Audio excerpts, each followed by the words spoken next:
यह एक सपना है। दुनिया की किसी विधानसभा की तस्वीर इसमें नहीं है।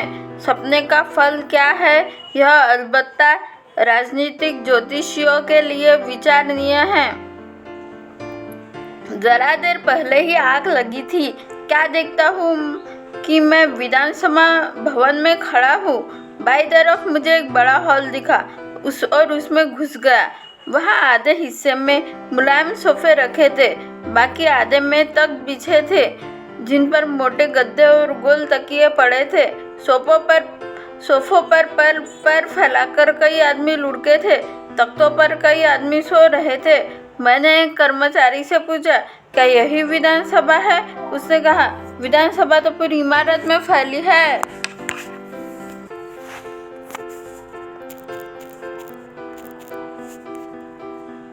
मेरा मतलब है कि क्या विधानसभा की बैठक यही हो रही है? उसने कहा, नहीं, बैठक तो भीतर सभा भवन में हो रही है। यहाँ तो विश्राम कक्ष है, यहाँ बैठक नहीं लेटक होती है। एक तख्त खाली देखकर मुझे आलस से सताने लगा। मैं उस पर लेटने ही वाला था कि उस कर्मचारी ने मेरा हाथ पकड़ लिया। बोला, ठहरो ठहरो, यह क्या कर रहे हो? मैंने कहा, सोना चाहता हूँ। उसने कहा, तुम यहाँ नहीं सो सकते, यहाँ वही सो सकते हैं जिन्हें यहाँ तनख्वाह मिलती है। ऐसा नियम है, यह पूरे देश में लागू है। जिसे जहाँ से तनख्वाह मिलती है वह वहाँ सो सकता है। ये विधेयक लोग भी तभी सो सकते हैं जब विधानसभा चल रही हो। रात में ये यहाँ सोना चाहे तो इन्हें भी नहीं सोना दिया जाएगा। वह एक नोटबुक में विधायकों के नाम और सोने का समय लिखने लगा। मैंने पूछा, यह क्या लिख रहे हो? उसने कहा, हिसाब रखना पड़ता है कि कौन विधायक कितना सोता है। जैसे भीतर सरकारी दल और विरोधी दल में बहस होती है, वैसे ही यहाँ सोने में स्पर्धा होती है। जिस दिन विरोधी पक्ष के विधायकों के सोने के घंटे सरकारी पक्ष के सोने के घंटों से बढ़ जाए, उस दिन सरकार को इस्तीफा देना होगा। जैसे ही भीतर खबर पहुंचती है कि विरोधी पक्ष के सदस्य ज्यादा सो रहे हैं, तो ही सरकारी दल का सचेतक कुछ सदस्यों को यहाँ सोने भेज देता है। मैंने पूछा, क्या कभी ऐसा हुआ है कि विरोधी पक्ष के सोने के घंटे बढ़ गए हो और सरकार ने इस्तीफा दिया हो? उसने कहा, नहीं, ऐसा आज तक नहीं हुआ, पर प्रयत्न चल रहे हैं। बात यह है कि सरकारी दल बहुत चतुर है। वह कुछ ऐसे सदस्य ले आया है जिन्हें यहाँ पैर रखते ही नींद आने लगे। वे दस्तखत करके सो जाते हैं तो शाम को ही उठते हैं। इन्हीं लोगों के दम पर सरकार टिकती है। इसी समय कोई सदस्य भागता हुआ आ गया और कुछ सदस्यों को जगाकर बोला, जल्दी चलो, भीतर वॉकआउट करना है। वे सदस्य आंख मिलाते हुए भीतर गए और 5 मिनट बाद लौट आए। मैंने उसमें से एक से कहा, आप भीतर गए और अभी लौट आए? उसने कहा, विरोधियों की यही मुसीबत है, हमें 15-20 मिनट में वॉकआउट करना पड़ता है। आंख लगी नहीं कि कोई सदस्य आता है और वॉकआउट करने के लिए भीतर ले जाता है। हम भीतर जाते हैं और नेता के पीछे फिर बाहर आ जाते हैं। मैंने कहा, मगर मैं देख रहा हूँ कि कुछ सदस्य तो बड़ी देर से सो रहे हैं। उसने समझाया, उनका काम अलग है, वे वॉकआउट नहीं करते, स्लीप आउट करते हैं। इनमें सरकारी और विरोधी दोनों पक्ष के लोग हैं।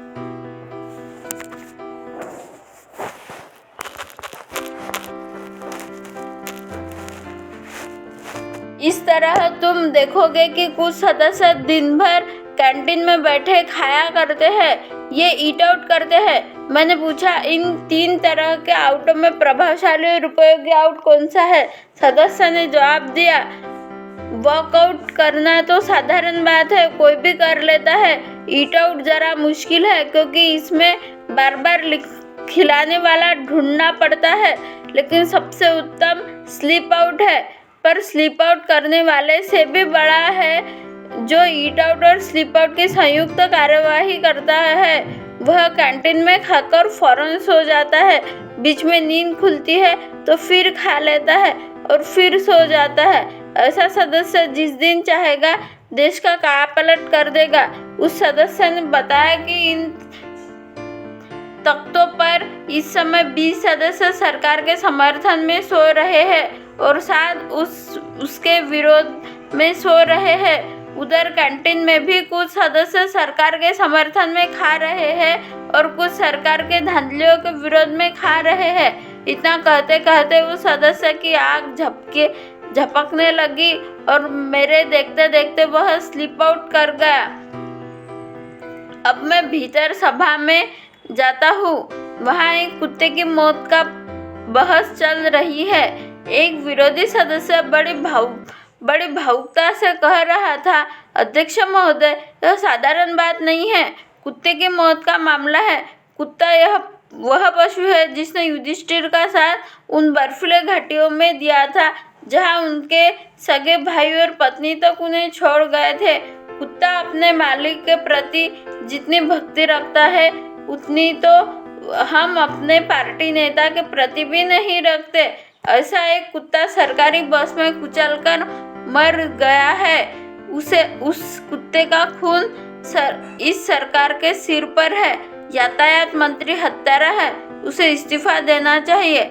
ऐसी सरकार को एक दिन भी पद पर रहने का हक नहीं है। कुछ और विरोधी पक्ष के सदस्यों ने सरकार से इस मुद्दे पर इस्तीफे की मांग की। एक सरकारी पक्ष के सदस्य ने जवाब में कहा, अध्यक्ष महोदय, वह कुत्ता गलत साइड से चल रहा था। मेरे पास इसके सबूत है कि कुत्ता सड़क की दाहिनी तरफ से चल रहा था और बस के पास आने पर सड़क पर पार करने लगा। एक विरोधी, झूठ है, सरासर झूठ है, कुत्ता बाई तरफ से चल रहा था। दूसरा विरोधी, कुत्ता बाई तरफ से चले ऐसा नियम सरकार ने कभी नहीं बनाया, इसलिए वह कहीं भी चलने का स्वतंत्र है, इसलिए उसके लिए सड़क की दोनों बाजू सही है। इस दुर्घटना में कुत्ते का कोई कसूर नहीं है। इसी समय पीछे के एक सदस्य ने उठकर कहा, अध्यक्ष महोदय, मैं अपना ध्यान इस बात की ओर आकर्षित करना चाहता हूँ कि कुछ गांव में ओले गिरने से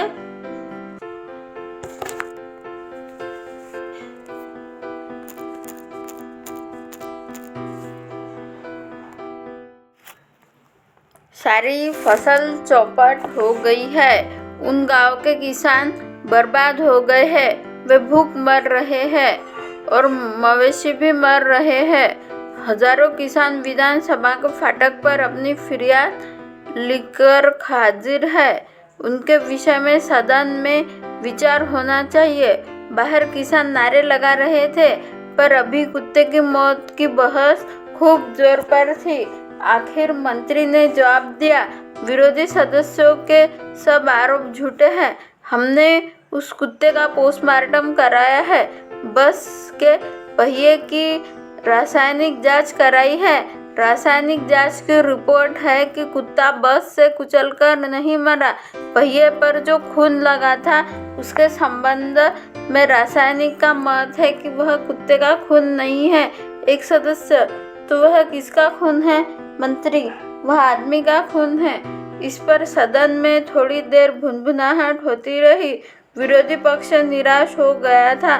मंत्री ने विजय के गर्व से कहा, तथ्य यही है, वह खून आदमी का था, कुत्ते का नहीं, जैसा कि सदस्यों का आरोप है।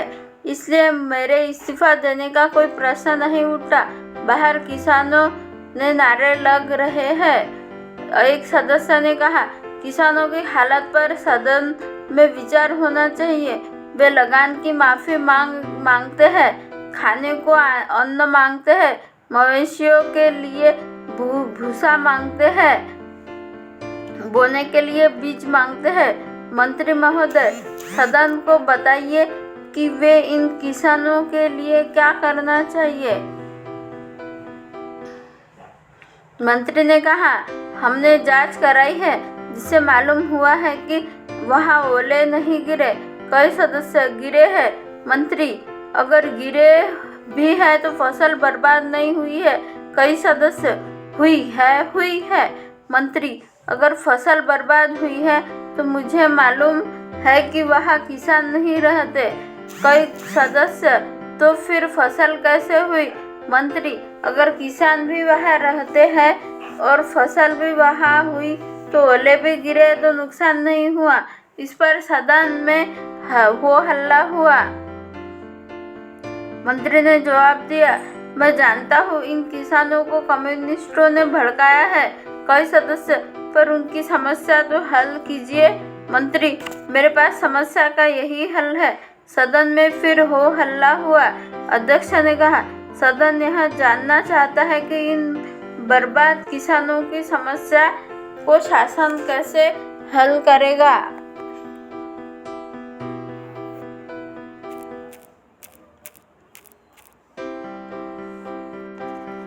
मंत्री ने वक्तव्य दिया, अध्यक्ष महोदय, ऐसी समस्या को हल करने का यही एकमात्र और अचूक तरीका हमारे पास है। जब भी कोई हमारे पास शिकायत लेकर आता है, हम कह देते हैं कि तुम्हारे कम्युनिस्टों ने भड़काया है। इससे समस्या हल हो जाती है। अध्यक्ष महोदय, मैंने इस नुस्खे को अपने बच्चे पर आजमा कर देख लिया। कल उसकी माँ बाहर गई थी। लड़के को भूख लगी और वह रोने लगा। मैंने उससे कहा, क्यों रोता है?